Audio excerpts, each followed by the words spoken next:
A very long time ago, a noble family journeyed from the far north in search of an agreeable winter home. They found the salt marshes of the Texas Gulf Coast. The climate was moderate, the neighbors considerate, the food abundant. And so it remained that for more than 1 million years their descendants would come here. Recently, this remarkable link to prehistoric times was nearly broken. The family almost disappeared. In the last few hundred years, an upstart race of latecomers had challenged them, pushing them from their homes to near extinction. We are that upstart race. They are the whooping cranes.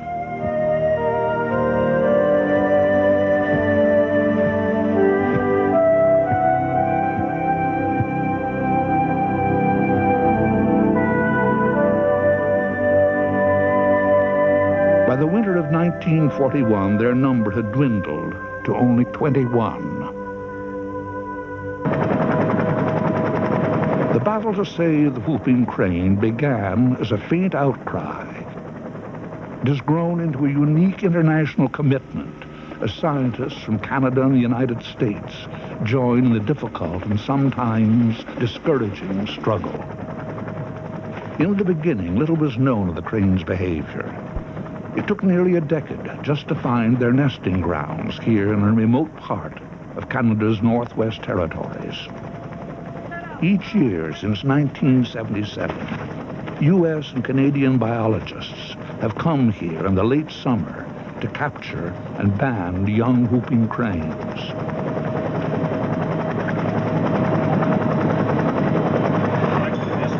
Use the rest of them. There is little danger of injury to the young bird, as the experienced biologists attach identification bands and a small solar-powered radio transmitter to its legs.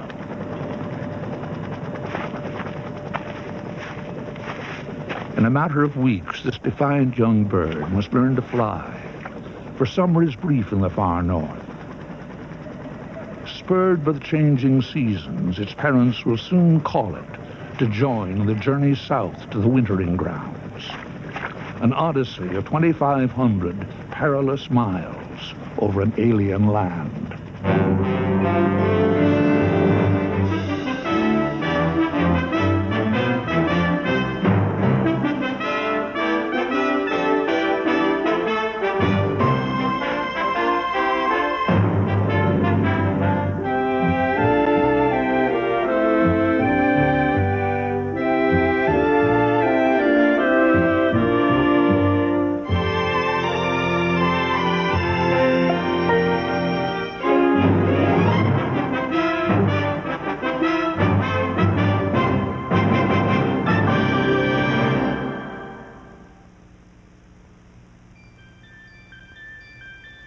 50 years ago, a growing awareness emerged in the United States for conservation of resources and for the wild things with whom we share the planet. It was in this spirit that the Aransas National Wildlife Refuge was established in 1937. 47,000 acres of salt marsh and upland scrub on the Texas Gulf Coast were set aside for wildlife preservation. The tidal ponds and sloughs of Aransas are a rich source of food for man and animal. Abundant in wildlife, this delicate ecosystem is the home of 350 species of birds.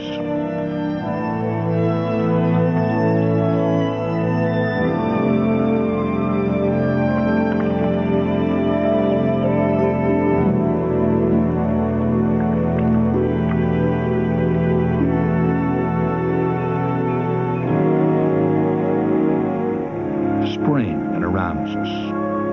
The marsh is vibrant with color and life.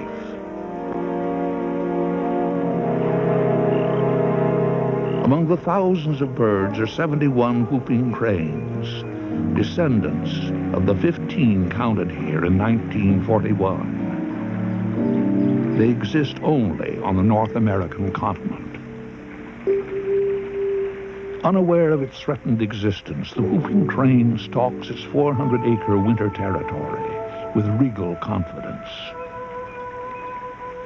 With long legs, it wades the sloughs and shallows in search of food. With extended neck and pointed bill, it probes the bottom for clams, marine worms, and blue crabs. Standing 5 feet, the tallest North American bird has no trouble feeding itself or detecting predators. But what it may not survive is the loss of its habitat. The threat began with the arrival of the European settlers.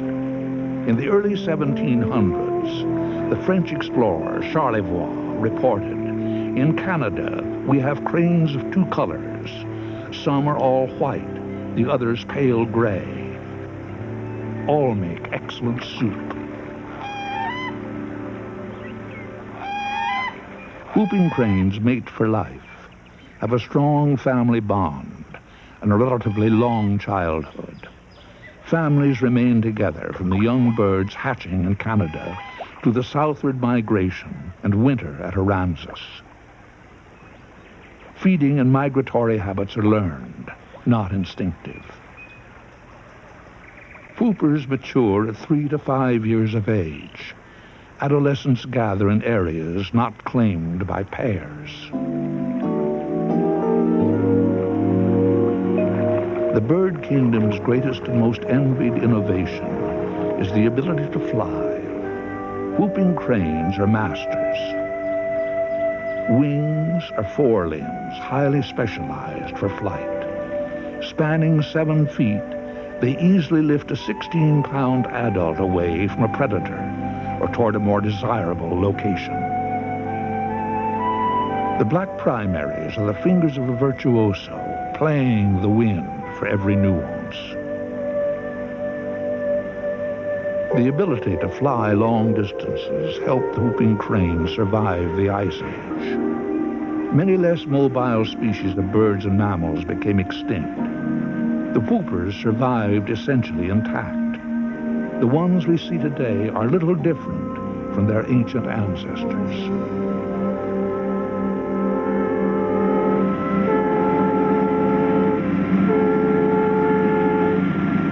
There are over 100,000 serious bird watchers in the United States alone. People from all over the world flock to Aransas to see the whooping cranes.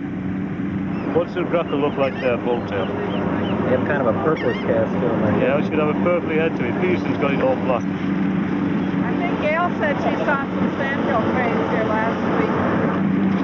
So yeah. There was this one here. Yeah, it was certainly this anyway. New bird for me. Birds fascinate us.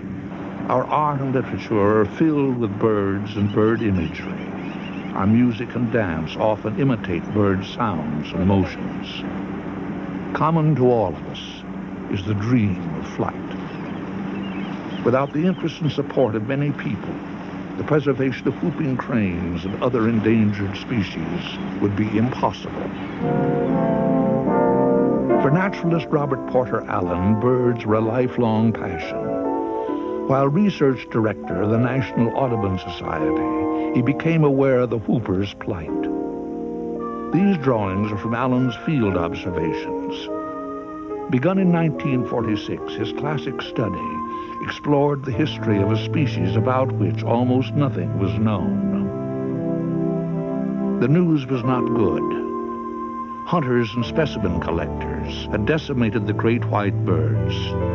The record of kills was a grim testament to our narrow view of nature. With the help of naturalist Fred Bard in Saskatchewan, a massive public education program was begun. Over 3 years from camps like this, Allen flew more than 20,000 miles, piecing together the whooping crane mystery. Until his death, Robert Porter Allen remained an ardent and poetic spokesman for the cranes. Whooping cranes once ranged from the Tropic of Cancer to the Arctic Circle. They nested in the central plains and wintered in the Gulf and southeastern coasts. At the hands of man, their habitat shrank rapidly. Today, fewer than 80 survivors run the narrow gauntlet between Canada and Texas. David Blankenship, a research biologist for the National Audubon Society, has continued Allen's work. Whether you look at whooping cranes or any endangered species from a theological standpoint or from an evolutionary standpoint, each is a unique creation. If we lose the whooping cranes, we've lost something of great beauty forever.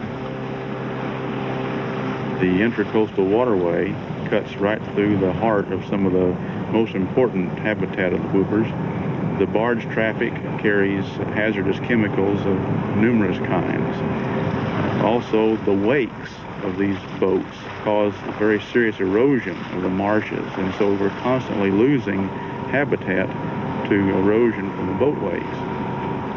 Today, David Blankenship is involved in an important study that will identify whooping crane stopovers along the migration route.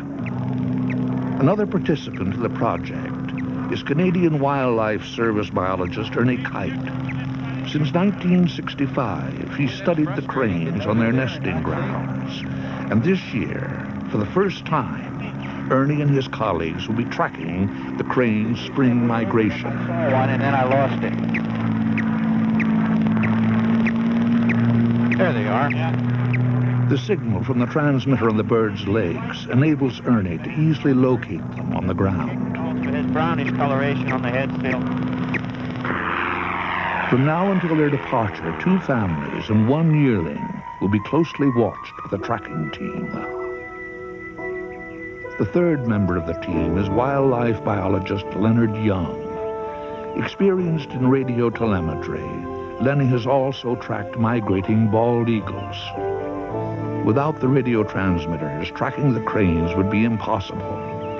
Whoopers don't migrate together in a flock. They travel alone, as families or in small groups.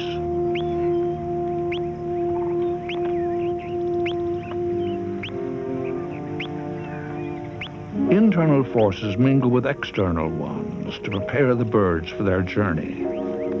The longer days of March and April play a vital role. But what cues their moment of departure remains a mystery.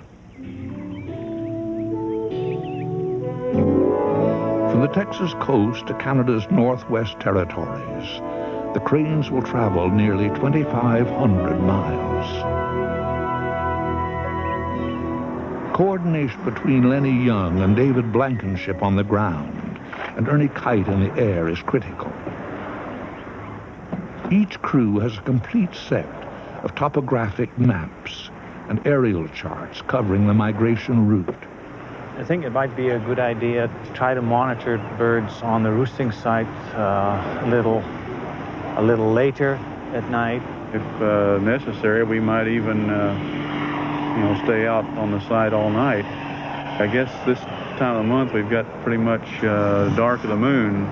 I know last time when the birds flew at night we had a bright moonlight, but I don't know whether that's critical to their flying at night or not. I certainly wouldn't be surprised if the birds, weather conditions being normal, would have a longer flying day than I do southbound, because sometimes it may take them only 18 or 20 days to get from here to the territories.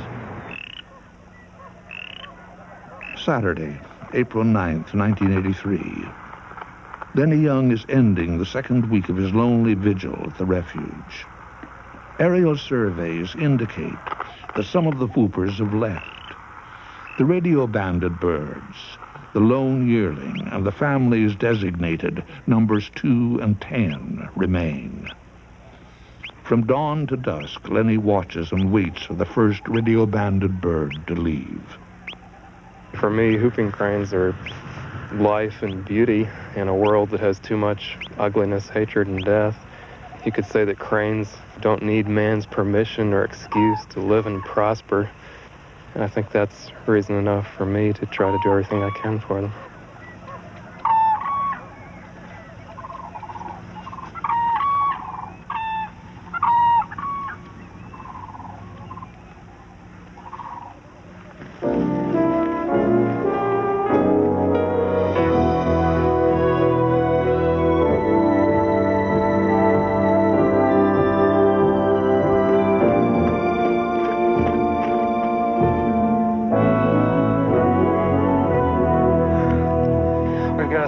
on family number 2. Repeat scramble on family number 2. Time of departure 10:21 a.m. The tension and boredom finally broken, the men rush for their machines. The next hour is critical.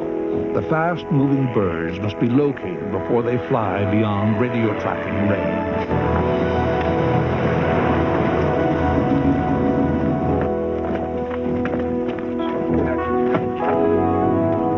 And then they just flew down and loafed around, stood around in a pond for about an hour, and then at 10:20 they get up when the wind had swung around for about 15 minutes to light out of the southwest.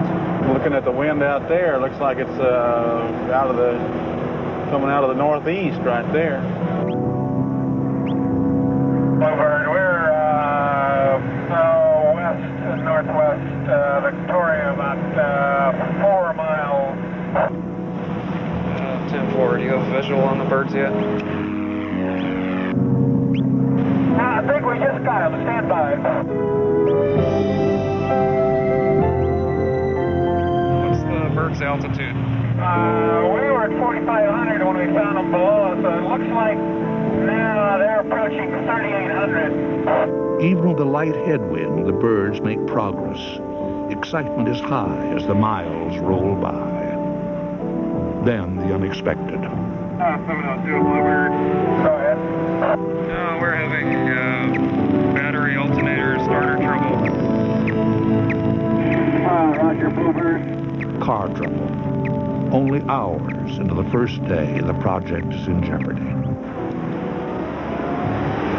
Naturally, this would happen on a Saturday afternoon. Everything's closed.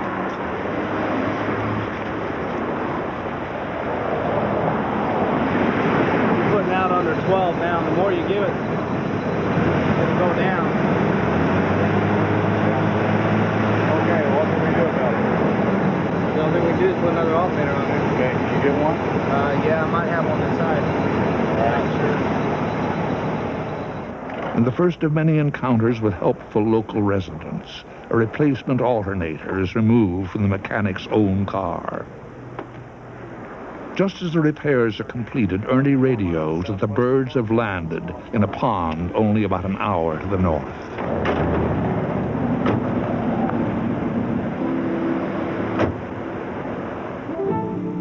On this day, luck is with the trackers. Still fighting a headwind, the family tires early. They cover only 155 miles in little less than 7 hours. Signal sounds a little different. Boy, that's fast. On what will prove to be a rare occasion, the ground and air crews rendezvous at the roost site. Days to come will not be so leisurely. I think all or most of us enjoy fine music, paintings, or other kinds of works of art, and I don't think that I could visualize a world without fine music or good paintings or good literature any more than I can visualize a world without the fine examples of nature that we have, including whooping cranes. Sunday, April 10th. Dave and Lenny wait at the roost site for the birds to leave. A local farmer's curiosity is aroused. I knew we've had them here. I know we've got fulvous tree ducks a lot. Yeah. I don't believe it. I knew that we had about 50,000 sandhills last week that came in here and landed all out there. Yeah. And we've I thought maybe you were coming up here to look at the fulvous tree ducks because we've got tree ducks here all the time. This is bizarre. Only in Thrall, Texas, on Sunday morning, right after breakfast, you'd get something like this. Once the cranes are airborne, the crew is in pursuit. The aircraft circles the whoopers as they glide northwest. 4 o'clock, the birds cross Highway 114, 8 miles east of Jacksboro, at 6,000 feet above sea level, over. And they're right up there. Mile by mile, the spring migration pattern takes shape. At every opportunity, information is gathered and exchanged. And they're back up to just over 100 So they're not really doing real great, but they're slowly picking up. Ones that have died in the last couple of years, a couple of them have been collisions with power lines. A couple of them have been preyed on by wolves up in Canada where they breed. Do they usually stop at night? What's that? They usually stop at night? Yeah, they'll put down just before dark and roost through the night, usually on a small pond or shallow lake. And then they'll do a little bit of feeding in the morning and then get going again. The air crew plans its fuel stops carefully. The plane must be in the air when the birds land, so that Ernie can pinpoint the roost site.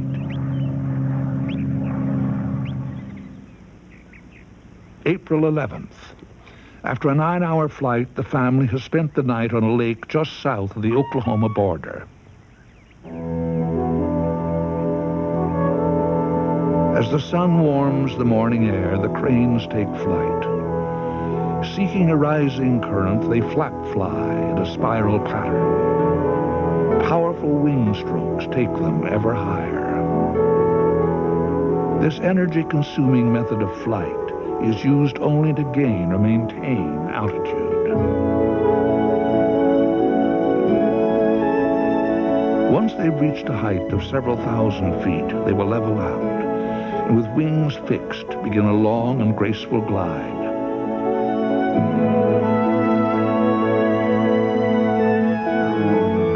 Aided by a tailwind, whooping cranes may exceed 75 miles an hour with little effort. They have been known to cover more than 600 miles in a single day.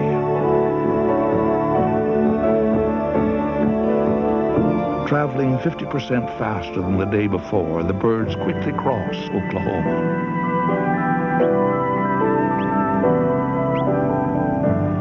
The ground crew is not so fortunate. Precious time is lost at a construction site. Further delays add to the crew's anxiety as the cranes widen the gap with their land-bound pursuers. They're moving north, and they've gained on us, I'd say, at least 10 miles. Yes, we just got a signal just about due north from Alva. Roger. It's very weak. Lenny estimates about 30 miles north. Bluebird 702, roger. We'll be heading north now, over. Following a fuel stop, the aircraft tries to regain contact with the birds. Our position is now the junction of Highway 183, 7 miles north to Sanford. Over. You're at Highway 183 and a road 7 miles north of Sanford. Wherever Sanford is. Outdistancing both crews, the Whoopers continue to move north in the face of an approaching storm. You got something?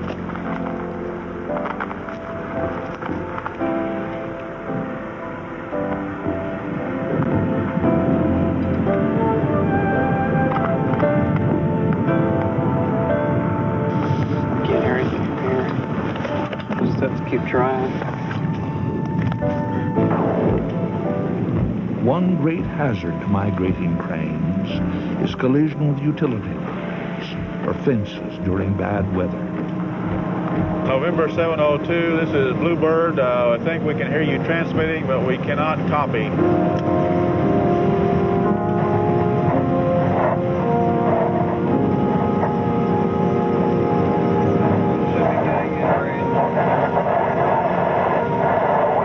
We're looking for a 206? Cessna 206, November 702. Okay. Is there usually somebody there sooner or later? They should answer it. There's somebody there on call, but he's got to talk to people in the air. Okay.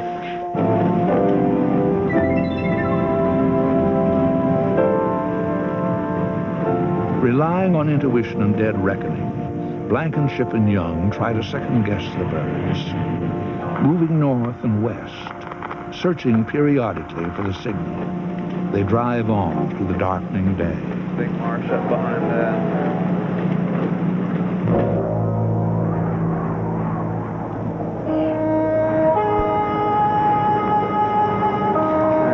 wind's starting to whip out of the northwest. Pardon? That wind's starting to really blow out of the northwest. Yes, it is.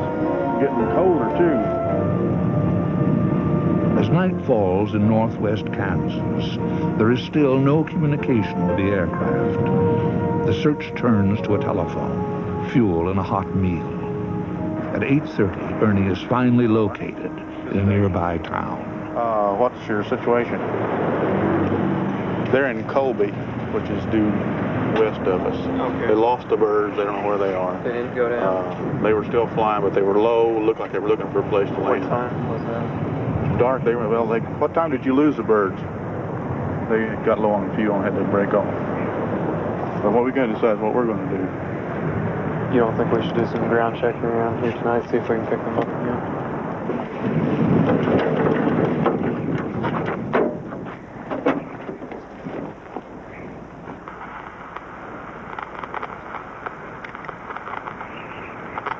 The search is continued near the area where the cranes were last seen. After several hours, it's abandoned in favor of an early morning start. On April 12th, bad weather prevents an aerial search. With unwavering patience, more than 2,000 square miles are checked from the ground. Boy, isn't this exciting? It's like fishing for salmon in an unknown river. You just gotta cast and then you move up 2 yards, cast again, and every time you make a cast, you gotta say to yourself, this is the time I'm gonna catch the fish, this is the time I hear the bird. Every marsh, pond, and stock tank in the two-state area is circled on the map. We're at Trenton, Nebraska. It's about 65 miles north of you. Trenton, right. But we haven't had any trace of the birds. We've covered most of the wetlands over in that northeast corner of that Goodland, Kansas sheet, and we went on up into Nebraska and have been following the Republican River to the west. There's a big reservoir up here, Swanson Reservoir. Looks like it's got a marsh on the west end of it. We'll check that, and then I guess we'll be just about due north of you. Then we'll head probably down towards Colby. Tired and discouraged, fearful that a bird has died, the trackers near the end of an unrewarding day. Hey, I got him! Can't beat that. On the 36th attempt, the family is found in a flooded wheat field, ironically just 12 miles from where the search had begun. For 2 days, the storm holds the birds on the ground. At times, visibility is limited to a few hundred yards. Temperatures are below freezing. The food supply is scarce. Near midday on April 14th, the weather breaks, and the birds are once again on their way. The land below was once prime whooper territory. Without consideration for those who share it, we have shaped the earth to our needs. Bluebird 702. The birds are flop flying steady now, and they're not very high anymore. Over. 10-4, we'll be working our way in on the ground.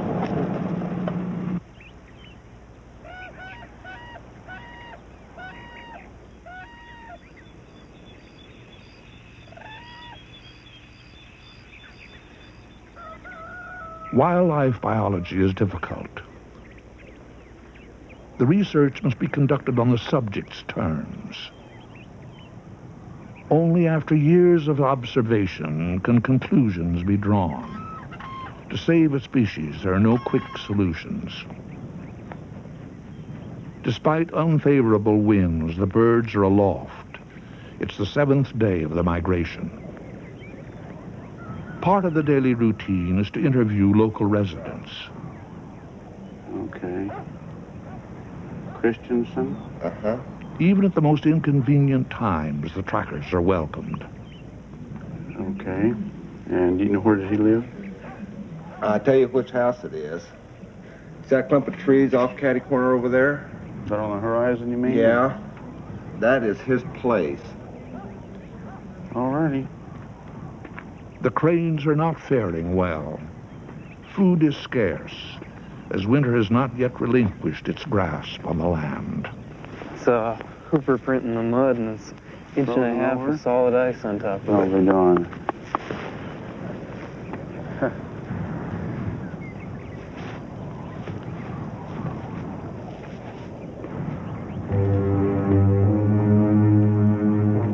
A northwest wind slows the birds' progress. Moving into central Nebraska, they average 13.5 miles an hour and cover only 82 miles.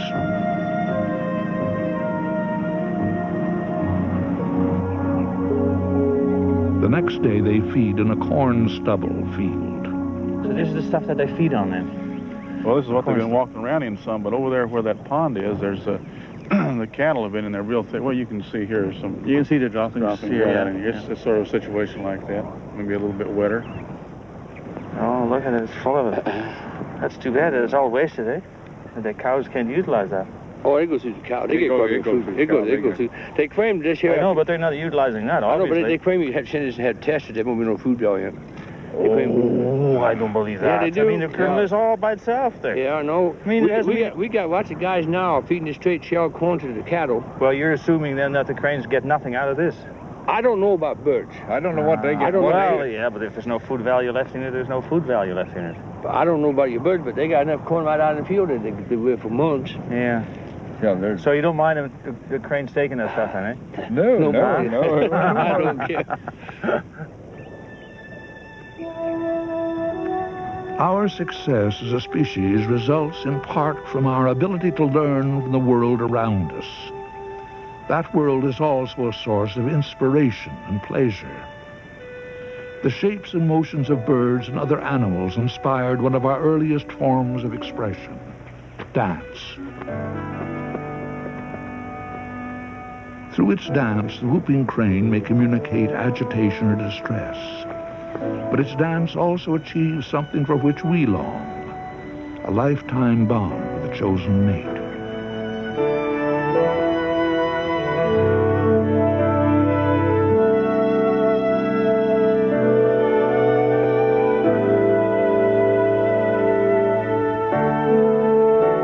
With an abundance of corn, frogs, and crayfish, the family feeds for 2 days under a warming sun.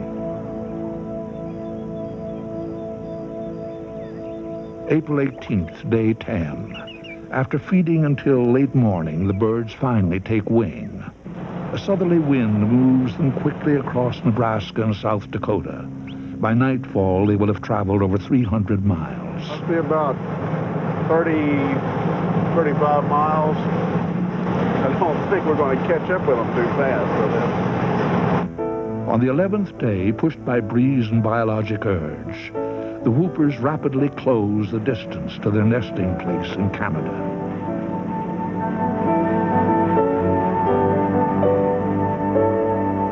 Bluebird turning north on 167 miles south of the border.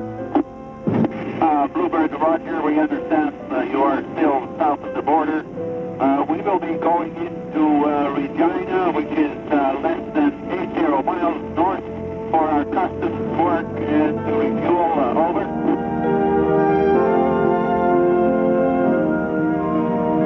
On April 20th, the 12th day of the migration, they cross the border.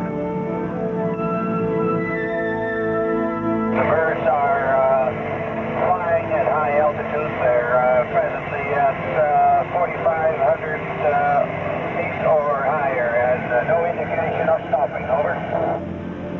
Soon the road will end. The farmland will give way to unbroken wilderness, and the family will once again be beyond the reach of civilization. November 702, Bluebird. Looks as though the Bluebird has reached the end of the line. We've hit the danger no trespassing sign at the southern boundary of the Primrose AWR. I think we'll have to stop here. Bluebird, Roger. 702, case we don't get back together again next few days, I guess I'll see you in Fort Smith this summer.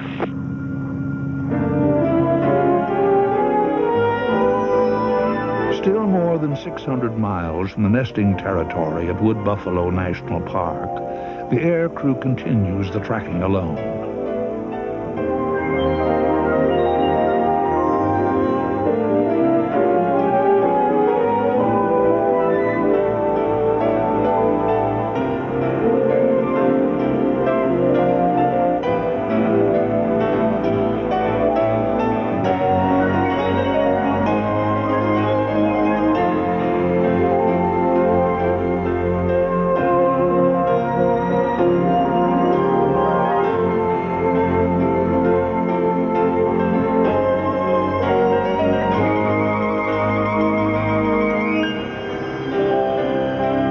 On April 22nd, the family arrives at an inhospitable world of snow and ice, having journeyed almost 2,500 miles in 14 days. The discovery of the nesting area in 1954 yielded new clues to the decline of the whooping crane. It was confirmed that the birds usually hatched 2 chicks, but rarely did both survive. A shortage of food, sibling aggression, and predation by wolves all contributed to the fact that whoopers were not holding their own. Attempts have been made to breed whooping cranes in zoos, but they have met with little success. Although there was a heated controversy between advocates of captive breeding and those who favored conservation in the wild, it became evident that the whoopers would not survive unless something radical was done to help them. In 1966, a captive breeding program was begun at the Patuxent Wildlife Research Center in Laurel, Maryland. Research behaviorist Scott Derrickson supervises whooping crane breeding at Patuxent. His goal is to produce whooping crane eggs and offspring to restock the wild populations. The last 2 years of Patuxent have been extremely successful. Increasing numbers of fertile eggs and chicks have been produced. March 17th, I'm observing pair upper right. I'll be recording information on pre-breeding behavior and pre-copulatory activities. Been in the blind approximately 10 minutes. The pair is still showing some signs of nervousness. They are calming down, pacing the upper fence. Research veterinarian Dr. Jim Carpenter is responsible for the care of more than 30 captive whooping cranes. Gravely injured wild birds sent here for treatment may become valuable additions to Patuxent's captive breeding flock. We talked with a veterinarian yesterday in Colorado about the condition of the whooping crane that was injured last week after it hit the power line. You know, the surgery went well, the wing was amputated, and the bird is recovering well. So they're planning on sending that bird probably tonight or tomorrow night. I talked to Rod last night, and most likely that bird won't be able to be shipped because of the snowstorm that's supposed to go through that whole area today.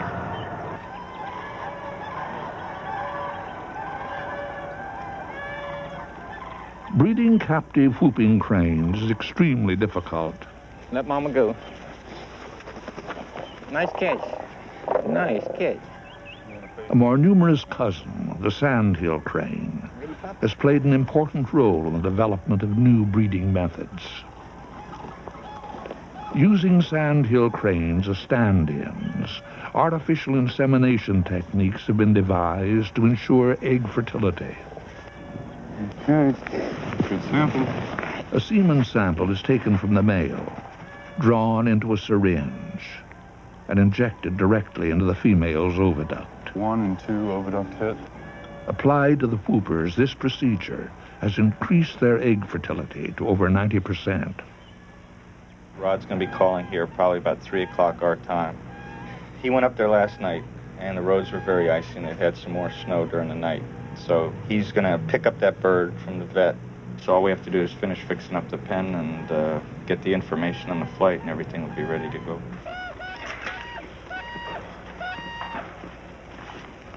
Hey, school.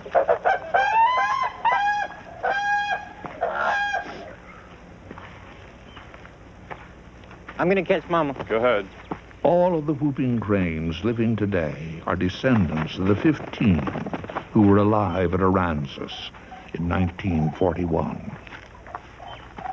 Because each individual represents an invaluable store of genetic information, researchers at Patuxent are developing methods to preserve semen for artificial insemination, even long after the donor has died. First, fresh semen samples are collected from each of the mature males.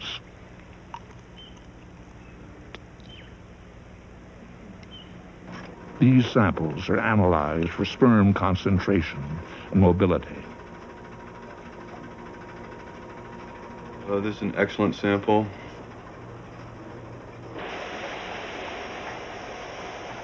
Selected samples are then preserved in liquid nitrogen using a technique developed by reproductive physiologist George Gee.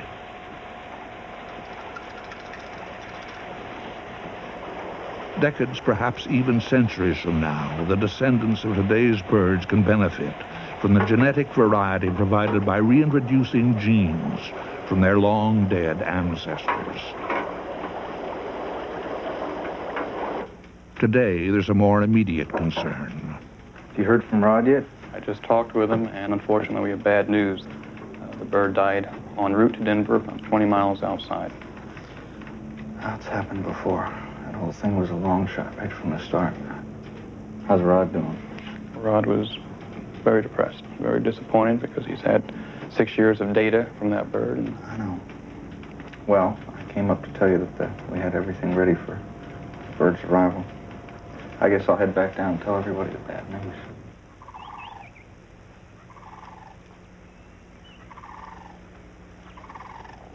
To lose whooping cranes, to have that species go extinct, to me would be a real loss, just in terms of aesthetics. The thought that future generations could not go out and hear that bird calling or see those birds flying.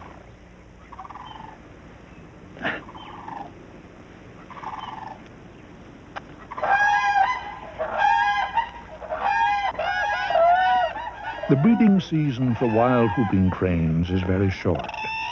If bad weather or a predator destroys their usual clutch of 2 eggs early enough in the incubation period, the birds may recycle and lay another clutch. By artificially lengthening the breeding season of captive birds, and by removing eggs as soon as they are laid, Scott and his team are able to increase egg production. The parents, although disturbed by this procedure, will soon turn their attention to laying more eggs. Candace, settle down now. Settle down. Very good. Very good. In one 9-week breeding season, more than 30 eggs have been produced from 5 pairs. Throughout the breeding season, careful records are kept on each egg produced. In the past, eggs were placed in electric incubators. In spite of carefully controlled conditions, results were poor. Once again, the sandhill cranes were enlisted in the aid of their troubled cousins. It was simple. Birds incubate eggs better than machines do. One question remained. Would the prospective foster parent accept the new egg after its nest had been disturbed? Or would it simply abandon the nest? Or worse yet, destroy the precious egg? Even with proven foster parents, there is always that moment of tension between bewildered curiosity and acceptance.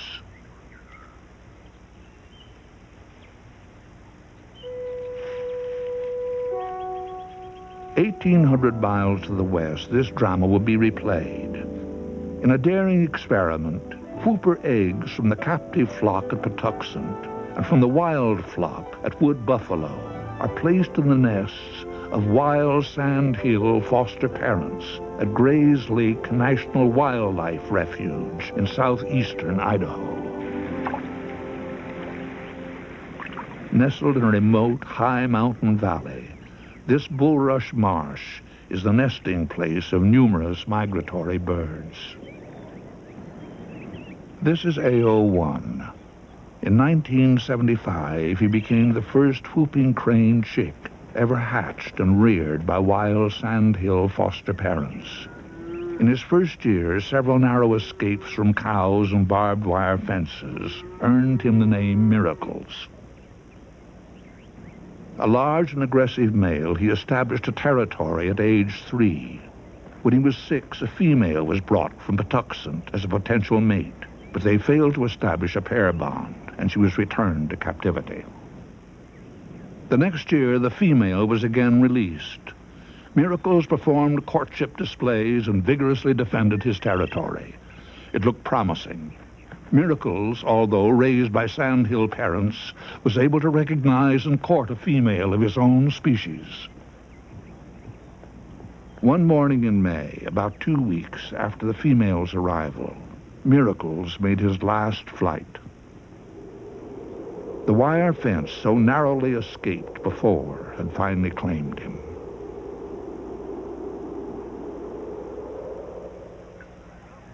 A new spring begins a new cycle at Gray's Lake.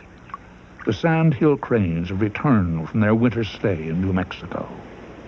These cranes have been under observation since 1969, an experiment first proposed by Canadian naturalist Fred Bard. His idea was to use wild sandhills as foster parents to hatch, rear, and establish another wild whooping crane flock. Testing Bard's theory, biologist Rod Druin learned the sandhills had much in common with the whoopers and would tolerate disturbance of their nests. Well, I'm interested really in all forms of wildlife. I got started working on sandhill cranes at one point in my life, which led me into working on whooping cranes. I look at trying to save the species from extinction somewhat analogous to how some people view religion. You know, it's a personal thing. My own personal philosophy is I think man is obligated to preserve all life forms on this planet. Since 1975, Rod Druin has prepared carefully selected sandhill nests at the Gray's Lake Refuge to receive whooping crane eggs. He removes an egg from each nest so that the parents would adjust to having only one.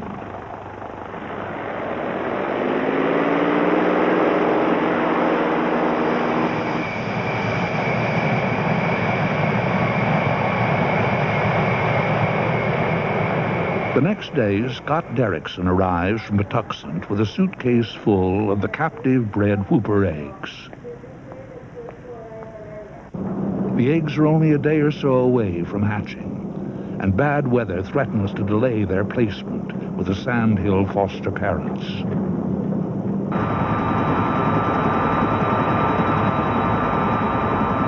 Meanwhile, at Wood Buffalo, Ernie Kite returns for the delicate and dangerous task of removing eggs from the wild whooper nests. Ernie has collected eggs here almost every year since 1967. Early fears that the cranes would abandon their disturbed nests proved unfounded. In fact, removal of eggs has improved the survival rate of the remaining chicks. Originally, all of the eggs were used to establish the captive flock at Patuxent. Now, most of the eggs collected will be placed at Gray's Lake.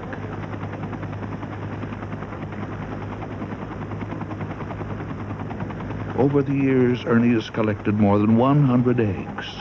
He carries them safely nestled in a woolen sock.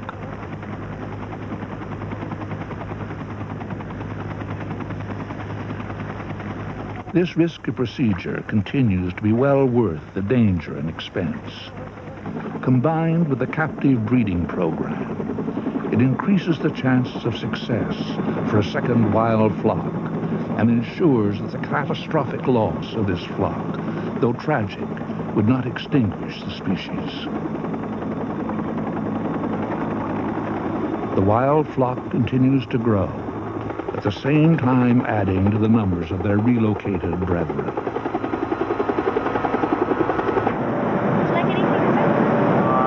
I'll have some tea later on. pigs are taken by commercial flights south to Calgary.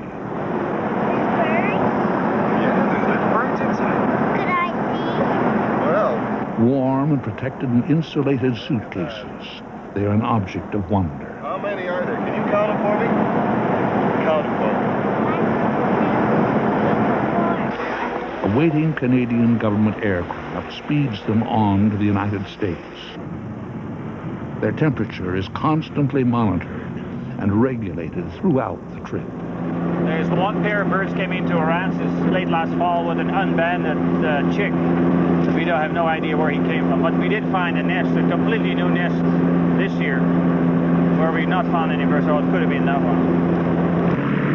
While Ernie is en route, Scott Derrickson and Rod Druin take advantage of a break in the weather.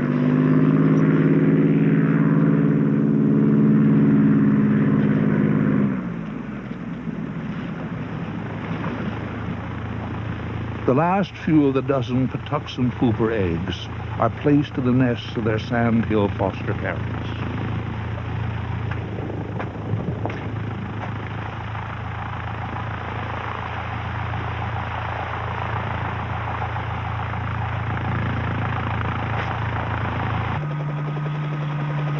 The wild Canadian eggs, now nearly 2 days out of the nests, are rushed to the refuge. Before they are taken out to the marsh, the eggs are checked for signs of life. The movements of the egg in the water indicate a live embryo. See him kick? See the egg move? That's the embryo in there kicking. Very strong kick on him. 100%, eh? 100%. Now, we've never done that before. That is exactly 100%. We've never determined it exactly. No, 100% fertility. The wild pooper eggs are finally placed safely in their Idaho home. Feigning injury, the sandhill parent tries to draw the biologists away from the nest.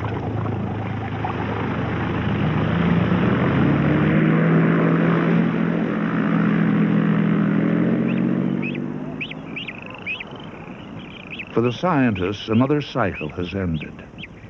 For the whooping crane chick, the long flight back has just begun.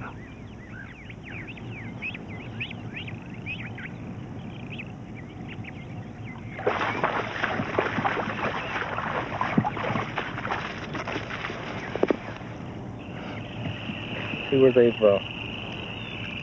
membrane is separated completely from the shell. This egg originated from Patuxent Wildlife Research Center, and it comes from pair, which they call lower right. It was egg number 8.